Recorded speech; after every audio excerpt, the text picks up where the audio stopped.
నమస్కారం ఘంటారావానికి స్వాగతం. ముందుగా ప్రధాన అంశాలు.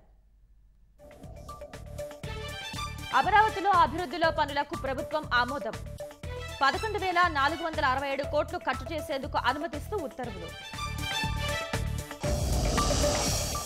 3 రాజ్యసభ సీట్లకు కూటమి అభ్యర్థుల నామినేషన్. ముగ్గురే దాఖలు చేయడంతో ఏకగ్రీవం కానున్న ఎన్నిక.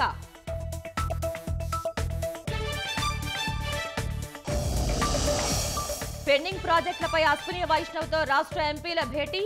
వీలైనంత త్వరగా రైల్వే పనులు పూర్తి చేయాలని వినతి.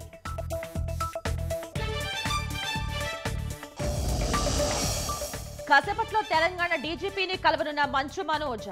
తాజా పరిణామాలపై ఫిర్యాదు చేయనున్నట్లు సమాచారం.